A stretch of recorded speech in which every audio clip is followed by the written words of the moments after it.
Yeah, yeah, it was great, man. Um, cool. Hello, gentlemen. Hello. So, guys, today I really wanted to discuss, and maybe we can get a couple of you getting some input in this um, lifestyle creation.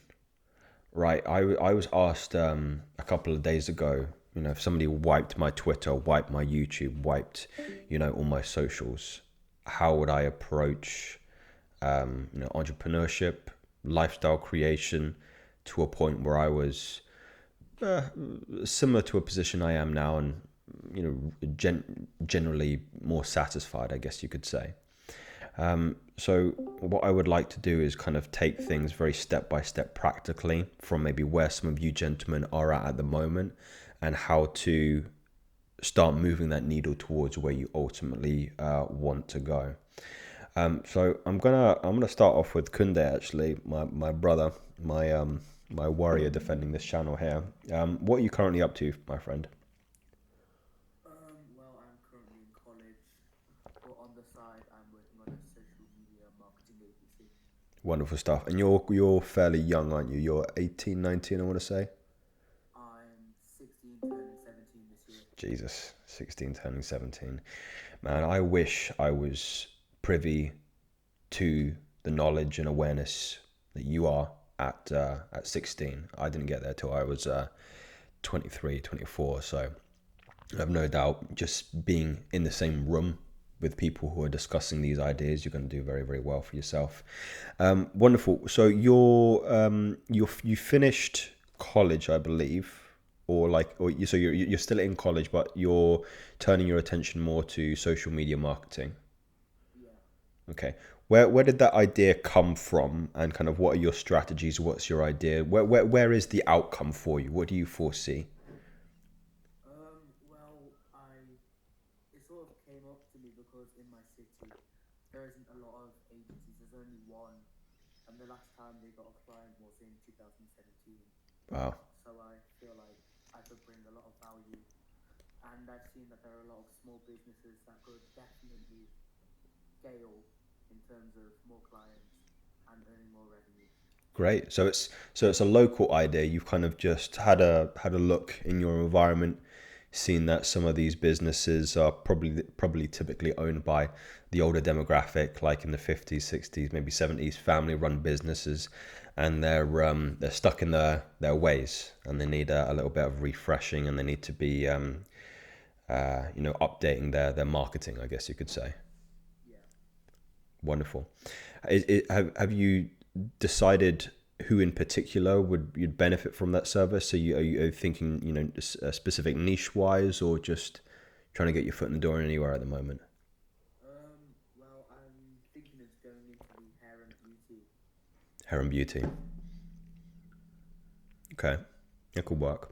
What's great as well is women typically make, I think it's upwards of 60 to 70% of consumer decisions. So a really good idea for consumer-based products, or if somebody is thinking about making a consumer-based business, is targeting women, because women make all of those decisions. The men don't. So one idea I was toying around with, if I had some spare time in the future, was creating a business model that was centered around that demographic, and which again is completely different from my target audience. Now I'm very clear on who I want to speak to. I want to speak to ambitious men, but it's always created some interest in me to target that demographic, because they have a high purchasing power. So hair and beauty, good idea. And also, I would even extend to that even the cosmetic side of things as well, because some of the price points on those are very, very high. Like if you're talking about I'm not sure, specifically what businesses you're targeting, Kunde, but if they're doing things like Botox, lip filler, facial aesthetics, the price points on those are very, very high. So if you're able to get referrals to that business, and you're able to get them clients based on successful referrals, and you can get a referral fee, you can do very, very well. Very, very well indeed. Also thinking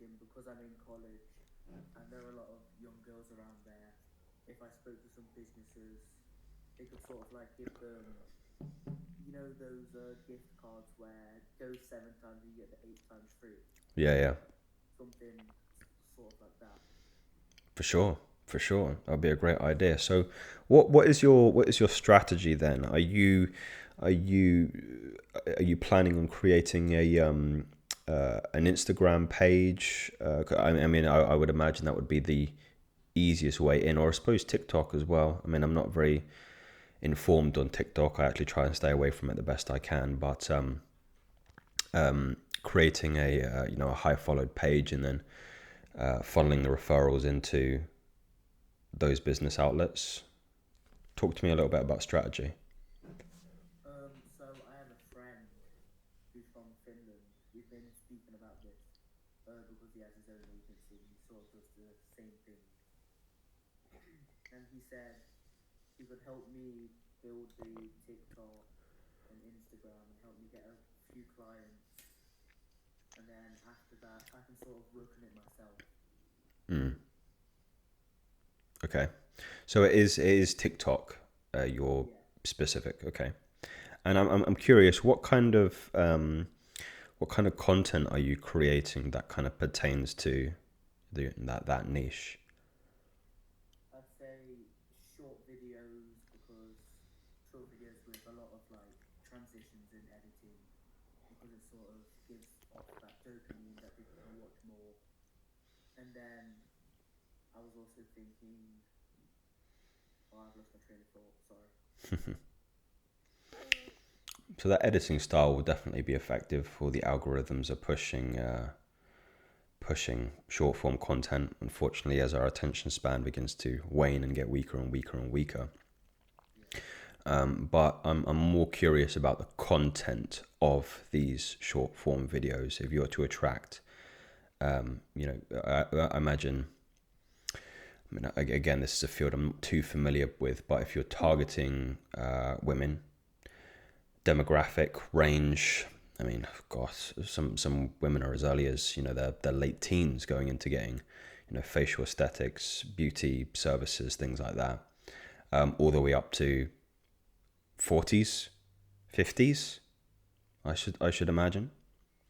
What kind of content attracts that particular demographic, and also in the area that you're selling. These are the questions that you need to be asking yourself: are who's gonna pay me, essentially. Yeah. Mm. I guess like before and after videos, because I've been looking around college, asking girls what they would buy and what things they would look at and think, oh, I might need that. Mm. And it's sort of like I'll try and find a video on it. Mm. It's like a before and after, but oh, I'm struggling to explain it. I think I get the idea. I think most importantly, whenever you're setting out to create something, it's more about asking yourself the right questions first, as it can save you a lot of mistakes in the future. So, for example, I made a terrible mistake when I was making my first product online, and it was a book on fasting. And I was very interested in fasting, still am interested in fasting. I'm sure you all know, I'm sure many of you probably practice fasting as well. But I made the product for me, and I didn't think about essentially what the market wanted. And the book sales have since picked up, I think, as a consequence of the traffic growth that I've experienced on my social media platforms. But it's it's more about finding out what the market wants at that kind of time.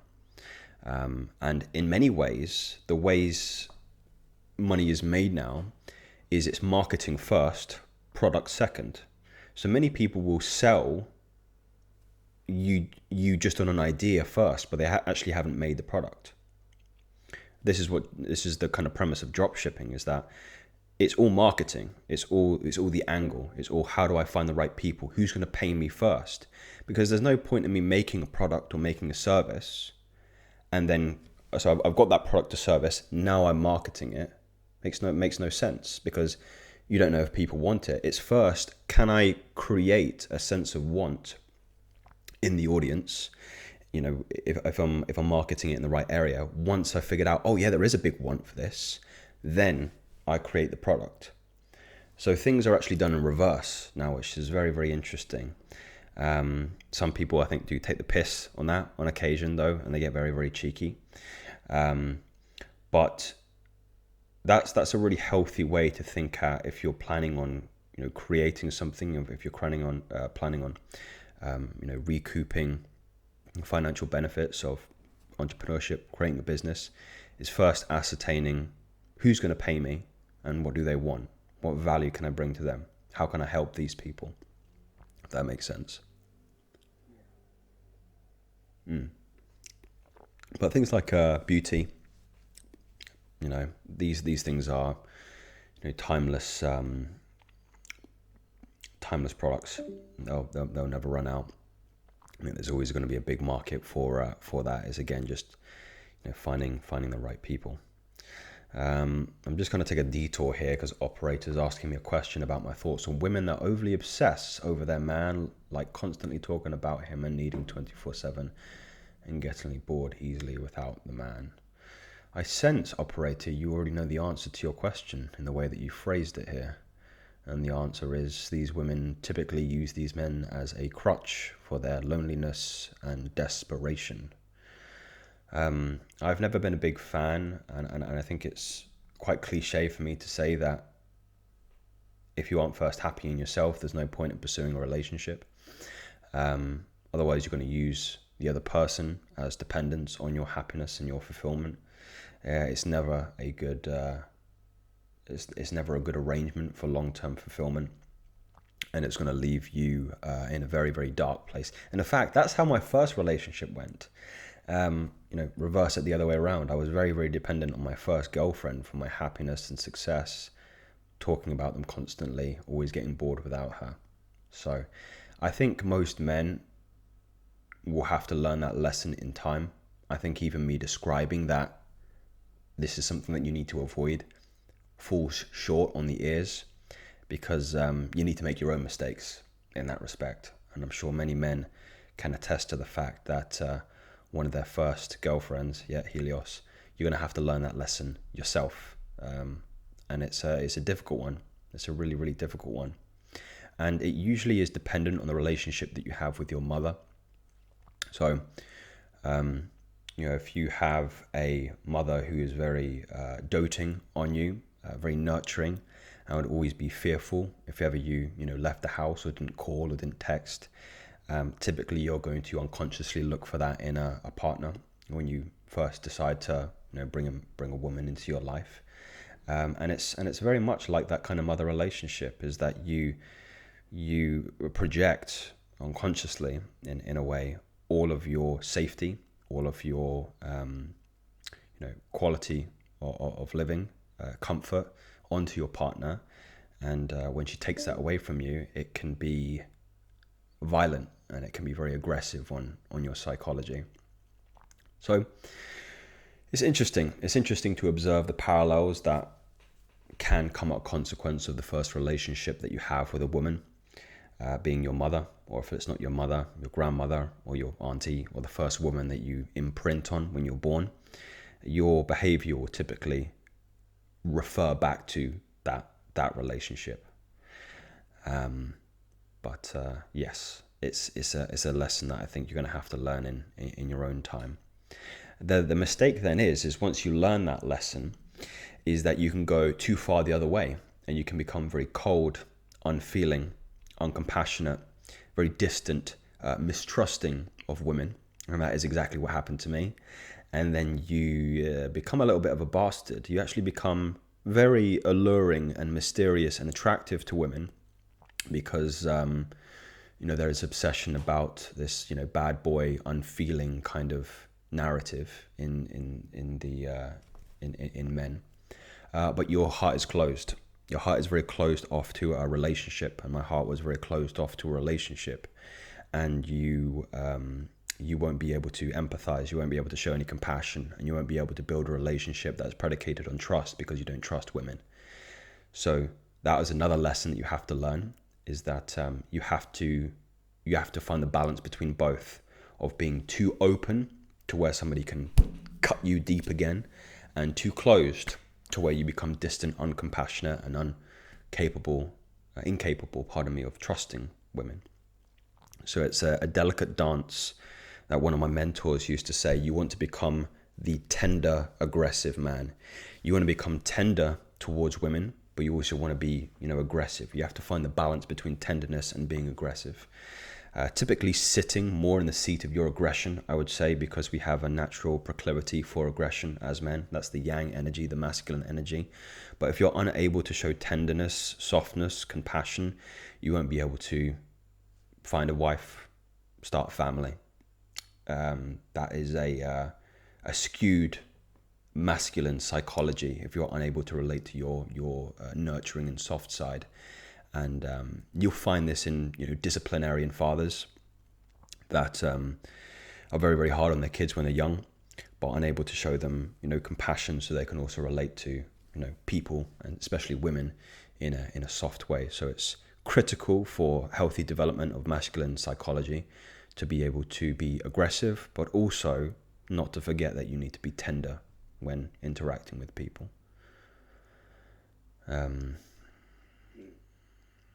So Helios is, how we doing, broski?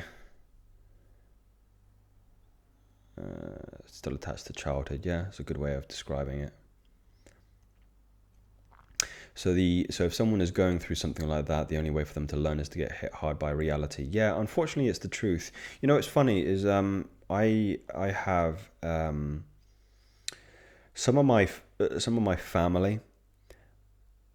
I have been in position. Some of my family and some of my friends have been in positions where I am, or have been in the past, and I know exactly what they need to do to get out of that particular rut in life. But these individuals that I'm thinking about specifically are so fucking stubborn. They just will not take any advice from you.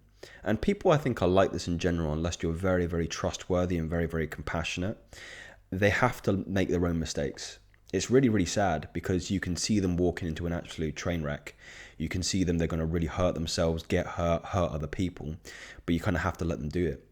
That's their own karma in a more spiritual sense. Is that's the lesson that they have to learn, and me, not you, is going to be able to teach them of it otherwise. You can also the only thing you can do is let them know, in this particular case in point, operator, that this woman is going to be hurt by this man, or she's not being very, very self-sufficient, but she's not going to listen to you. She's going to have to make that mistake on her own, and it's going to hurt. It's going to hurt like fuck, but pain is the greatest teacher. As cliche and trite as that sounds, it's the truth. She has to experience that pain in order to develop that side. Most guys now are living through the bitter, cold attitude because they were hurt. They even use this as gym motivation, which does not last, because it is not a good source of motivation or good enough why to walk the narrow path. Yeah. It's a difficult path to tread. It's one you can get lost in very, very easily.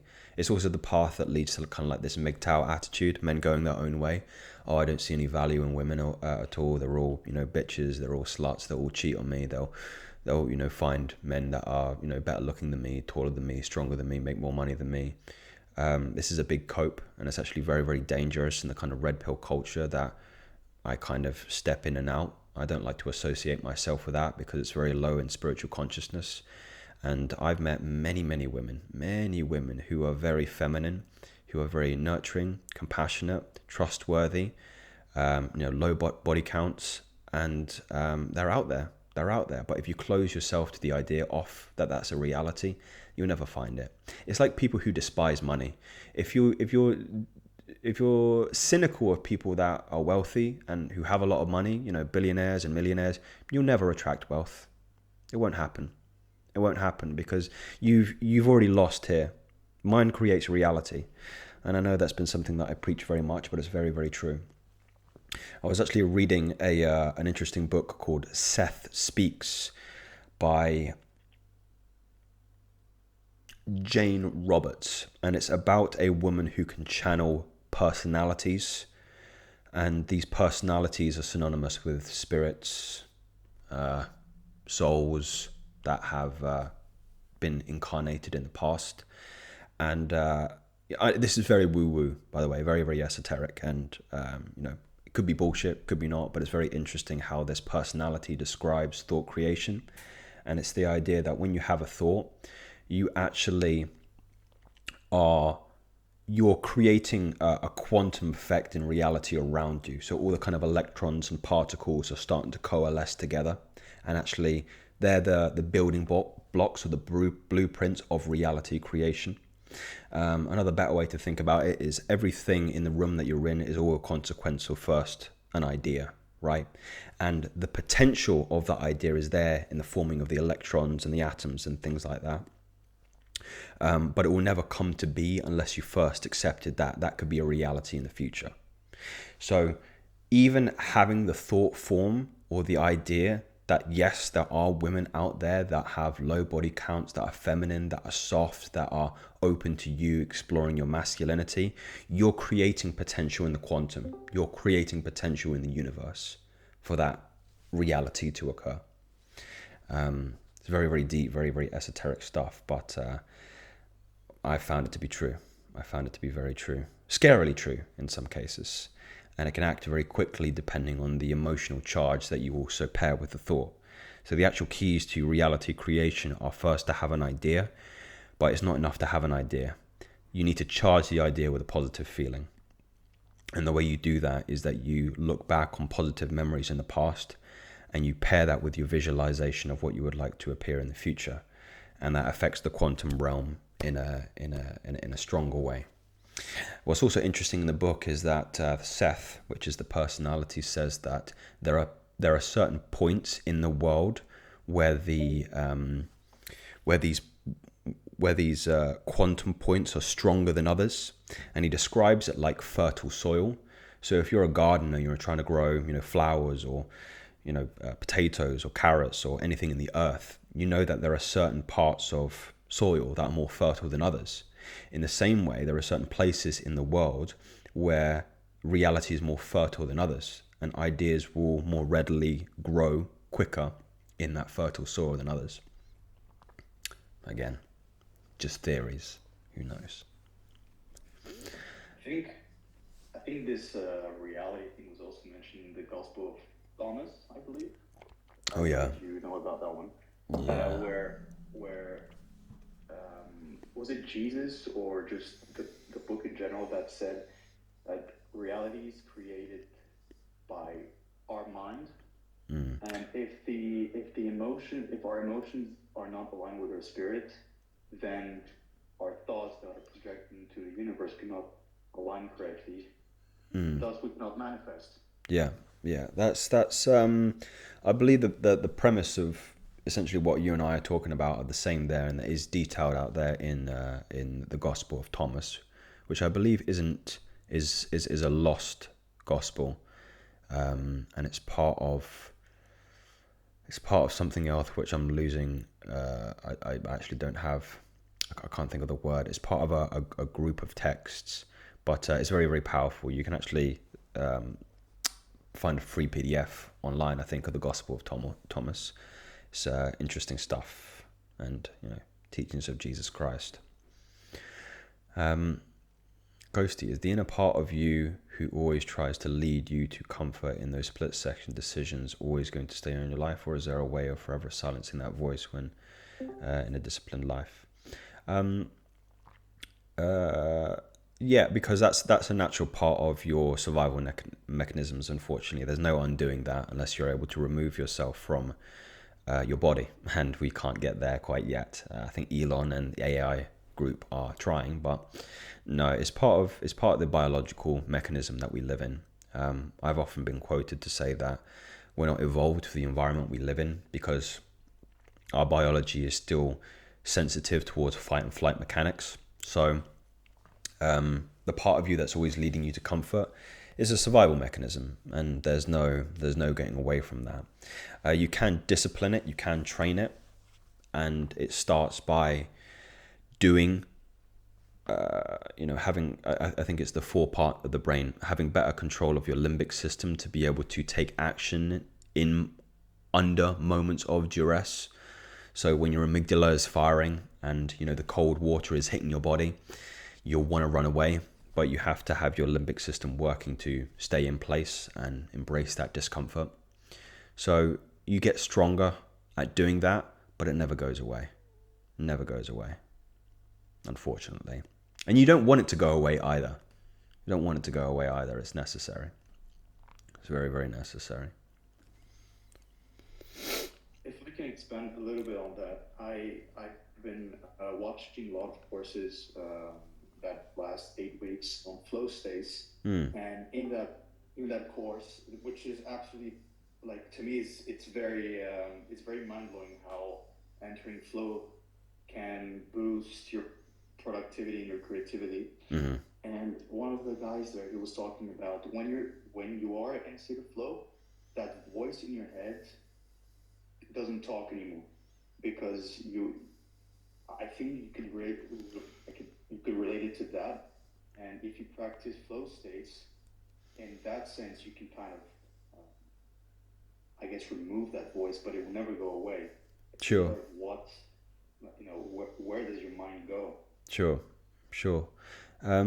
It's part and parcel of the benefits of meditation is certainly be able to silence. I mean, it's about presence, really. It's about getting into the present moment and foregoing the mental chatter. Flow is an interesting one, and to your point again about developing, or I should say rather mitigating the presence of that kind of voice in your life. Getting into flow is something that is actually a skill, and it has physiological adaptations when you actually do develop it.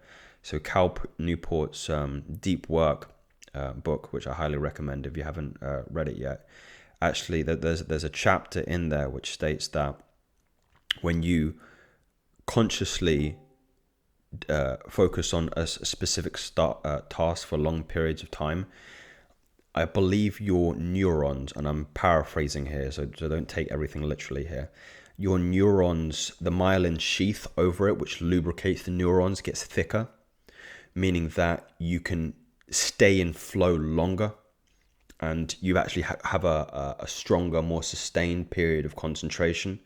So when people say, because I do hate this as well, when people say it will improve your focus. Meditation will improve your focus, right? That's a very kind of like woo-woo, intangible, very nebulous idea, right? It's kind of in the ether. You don't really think about, well, what's the actual other physiological changes that happen? And the answer is yes. The answer is yes.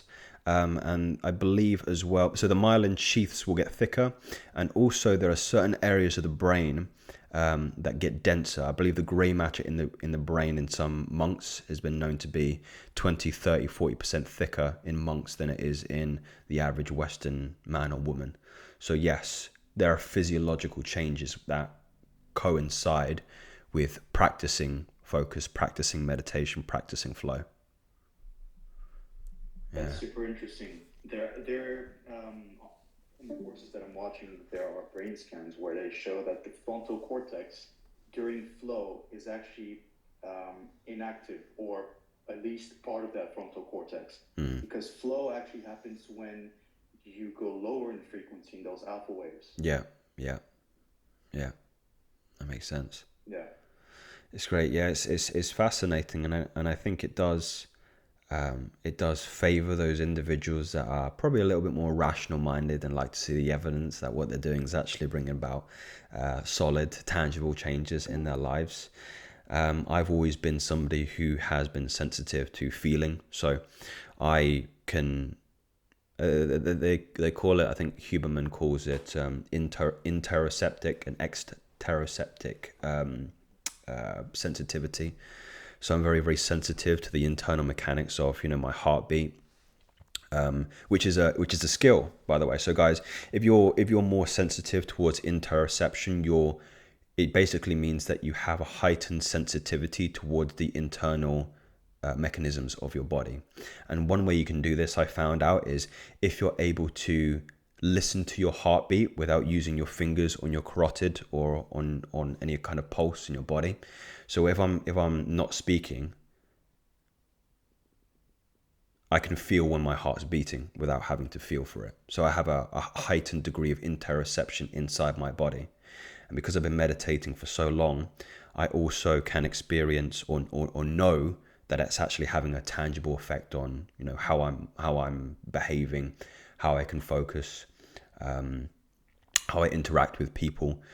It's subtle, but you can develop it, and it's quite powerful, you know, once you develop it. And the opposite is exteroception. In the other ways, these are fancy words, but you can think about it as internal sensitivity and external sensitivity. External sensitivity just means you're more mindful. So this is mindfulness meditation. Mindfulness meditation is just about sitting where you are right now. Do you have a sensitivity on everything that's happening outside of you? And this can be anything from anything that relates to the five senses. So it can be, you know, what can you hear in the room you're in? You might be able to hear me. You might be able to hear, you know, chatter outside your room, or sounds, bells, whistles, whatever the case may be. You know, what's the temperature like? Like, are you cold? Are you hot? Can you feel wind on your skin? What can you smell? And it's a holistic way of absorbing everything that is going in around you, not in you, but around you. Some people are better at the exteroception. Some people are better in the interoception. I'm far more sensitive towards interoception.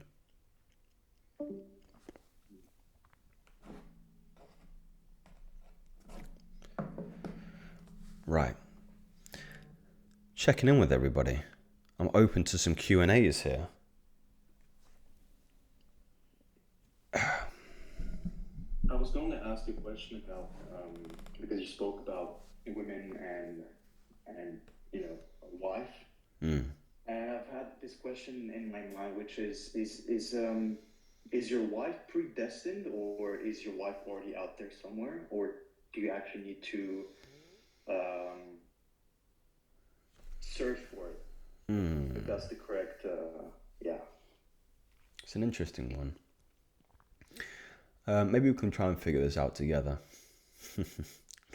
I don't believe that there is a predestined person for you.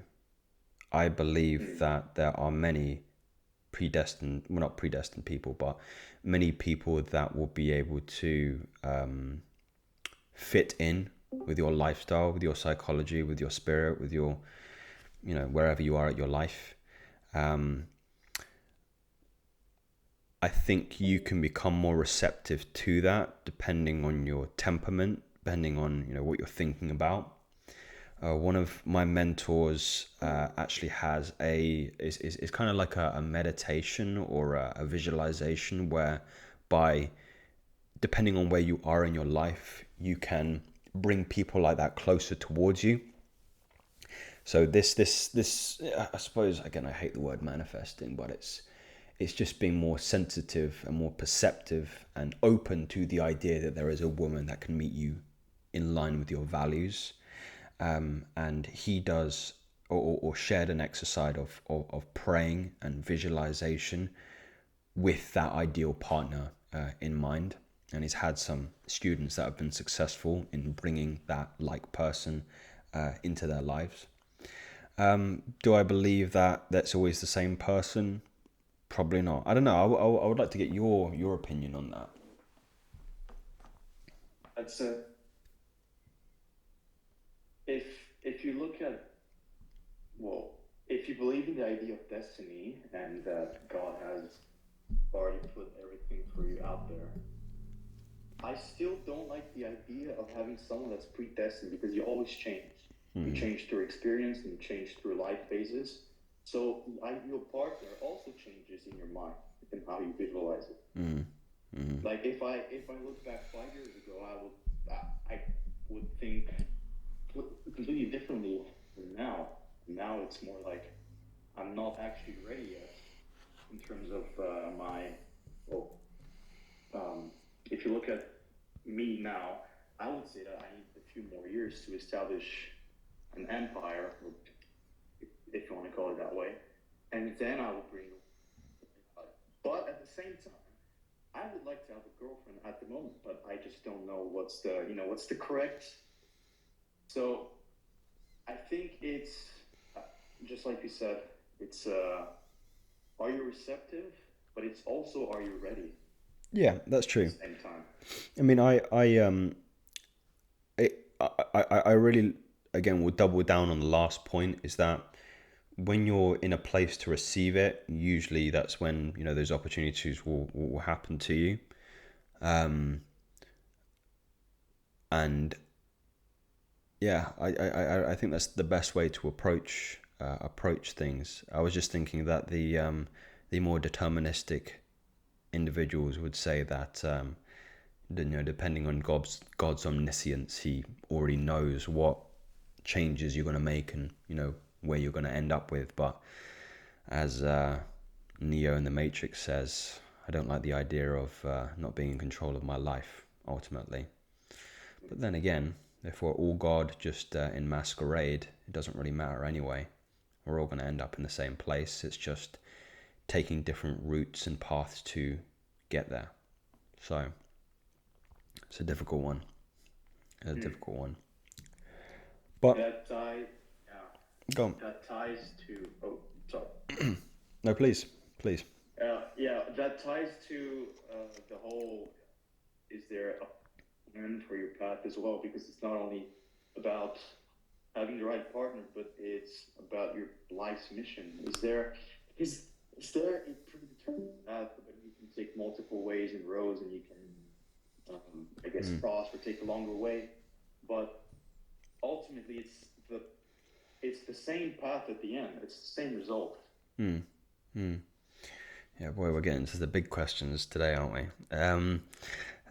Yeah, I mean, this point in time, my kind of belief systems are, fairly, and they have been for a while, fairly predicated on Hindu philosophy and Hindu values, and the idea that you are sent here, or you sent yourself here in order to experience this life, in order to grow, in order to develop, in order to recognize that you're God just wearing multiple masks.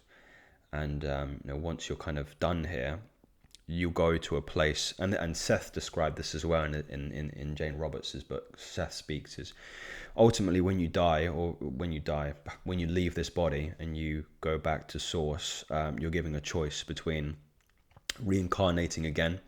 You can reincarnate in the same life if you choose to, or reincarnate into a different life to learn a different lesson. Perhaps your dharma might be lust. You incarnate as a 6'4" Chad, and all the women are throwing pussy at you, and you have to learn to recognize that it's all a facade and come back to home again. Or you can choose not to reincarnate, and you can be a teacher, a personality like Seth. And these are what can be described as soul guides, spirit guides, and they'll typically be working with people who are more sensitive to the spiritual realm once you've been incarnated here on Earth. People who can channel spirits, people who pray, people who meditate, and be able to guide them through their particular incarnations. Joel, we really got off tangent there, didn't we? But yeah, that's usually where my belief systems are at the moment. And yeah, it'd be interesting to see. I think I'm working my Dharma out well. Who knows? Mm. I could have some other challenges thrown at me. Mm. So it's all about mastering addiction as well, right? It's because if I look at myself, I don't I actually don't necessarily have any ties to anything. Lost, lost, like you mentioned, was one of them in the past, but now it's more. Now I've realized because with wisdom and knowledge, you realize that this is all an illusion, and it's not part of the big. It's not part of your mission. as a man, I would say, or as individuals. And once you realize that, I think that's when you can also attract, or at least begin to attract people that are pure into your life. Yeah, for sure. Like attracts like, and that's what happened to you. And I think once you have that realization, because it does come and go, by the way, you get kind of seasons of this. Like lust used to be for me a really big barrier for me to overcome when I was in my early 20s. I managed to overcome that, and then pride started happening to me. I was thinking I was the big I am. I was thinking I was the guy. I was the go-to guy, and that's also another barrier to recognizing the self. But once you recognize the self, and there are many different mediums you can recognize the self through, especially meditation, is once you've kind of peeked behind the veil, there's no undoing that, and it just becomes a constant journey back to the self through the seasons. There might be a season where you lose it, and you lose yourself in anger, you lose yourself in pride. You start buying fancy cars and rings and diamond chains and things like that, and you realize this is transient, man. I'm not taking this stuff with me. When I leave here, this is all going to be just dust and ash. But the soul is the only thing that's going to be the soul is the only thing that's immutable. It's inevitable. It's unchanging. That's the only thing you're taking with you. So that's the only thing that you should be working on constantly. It's just purifying that, and that will serve you well in the next incarnations. And I think there's something that Seth said, which I thought was very interesting, is that your ability to be conscious of that fact depends on your work in previous incarnations. So I wouldn't say I became fully self-aware until I was probably about 24. When I was 24, I had that experience that I was the self. And, you see many people nowadays who are 30, 40, and they're asleep. They're NPCs. They're not playing the game. They're just walking, blundering, derping through life, bumping into walls, right? They're not there. And a lot of that is predicated on, their previous work or lack of work, because it takes action. It takes you sitting down and doing the lessons. That's the way I liken it too, is that all this is a big, a college. You can think about it that way, a big college. And some people skip the classes. Some people attend. Some people don't do their homework. And I was fortunate enough to have, my soul is strong in that I'm attending the classes. I'm doing the deep work. I'm looking in those uncomfortable places to try and dig through the shit to actually find, what I'm here to experience, what I'm here to learn. But some people just, they don't want to do that, unfortunately. Yeah, and I would say that's also because you've lived a ton of lives before, at least a lot of lives before. I would also look at that for myself, because if you feel like you're doing the right thing in this life, maybe you'll have a next reincarnation where you'll act as a spirit guide in the next one. Potentially. But at least it's I feel if you've realized this at 24 and I've realized this at my age, it probably means that our soul is older, or at least old enough, and has lived enough lives to come to full realization in this one. Sure. Yeah, I would agree. Yeah. Helios is talking about the best way to experience more paradigm shifts. I think that I think the easiest one. I don't want to sound like a broken record here, but it's just, what's funny is that when you find the answers, you realize that they were in front of you the whole time. And I had to, people know my background. I had to, have a first episode psychosis in order to realize that it was just being present. I didn't need anything. Like, you don't. That's the humor of God. Really, is that you think you need to achieve this or get here or do this. You just need to sit down and listen, man.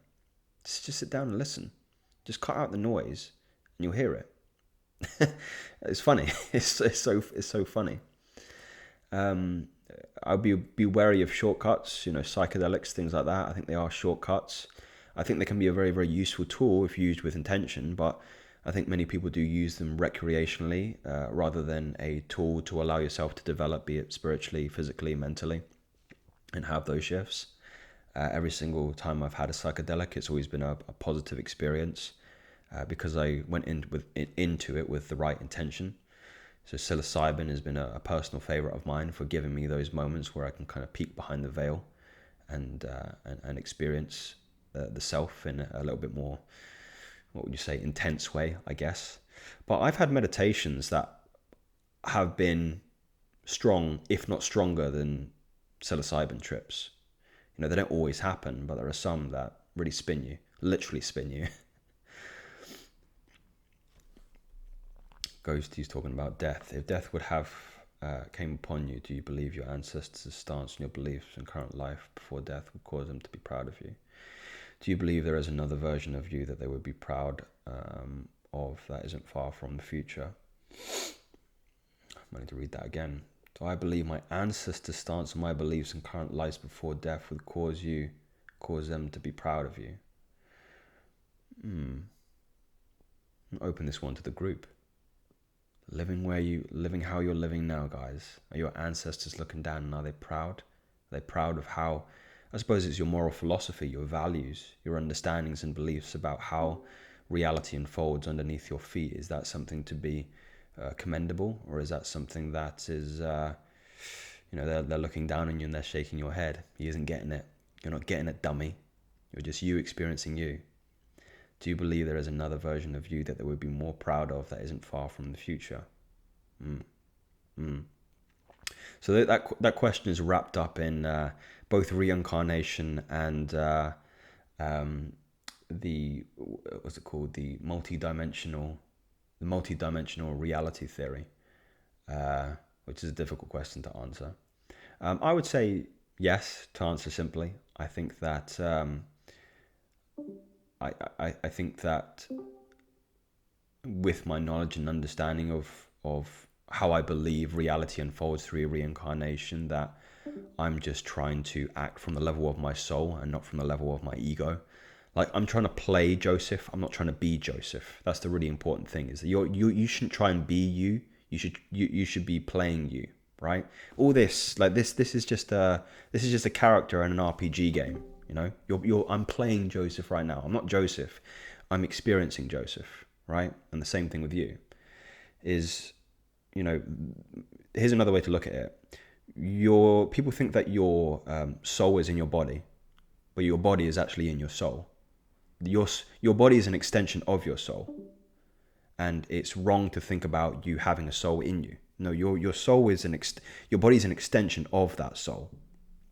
So I'm always trying to constantly come back to the truth of that and the truth of the self. If you don't like soul, or Atman, Numa, whatever your particular predisposition is for religious terminology, that's what I'm trying to sit in the truth at. But I'm wondering, guys, if you have the same belief systems as if that is. Does anybody believe that we die and the lights turn out and there's no sequel? Be interesting to hear.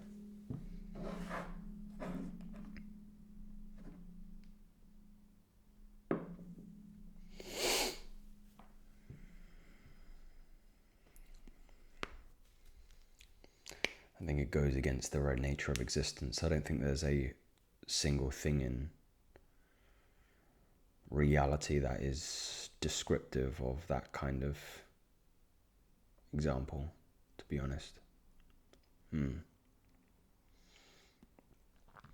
don't like the finite nature of it. It's very constricting, very confiding.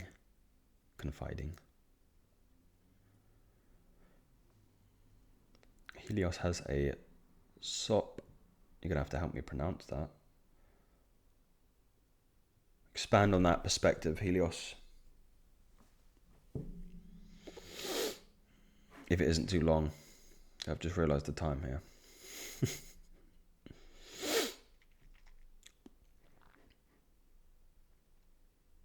What's interesting is that the continuity between all religion, you can find, you can just find that continuity between the teaching. I think, going back to an earlier questions about the mechanism to instill that paradigm shift is fasting, is meditation, is prayer. All of these, there's a reason why, in Taoism and Buddhism and Hinduism and Jainism, is in Islam and Christianity, that there's, a continuity between these practices, especially things like fasting. That's continuous in all of them. So why wouldn't that be a mechanism for which to actualize, what you are? Because it's all an attempt to actualize the self, the soul, the Atman. You can call it the Christ. If you're of a Christian predisposition, you're just trying to actualize the inner Christ. I believe that God shows you in the afterlife what you could have been if you hadn't lived your purpose. Man, that's gonna suck. Fuck, I don't want to believe that, man. If you did live to a certain purpose, then you should create a sense of self-fulfillment. It's like what's it like? It's like have you ever done an escape room? Has anybody done an escape room?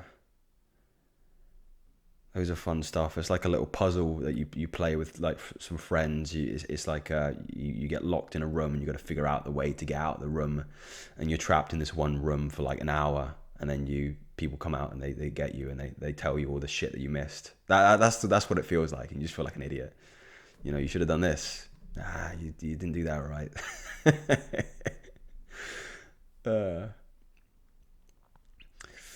This is Helios' definition on solipsism. You are the only one living, and it is all a dream. You got to be lucid in it until the day you wake. But once you wake, you'll go back again to dreaming about another life.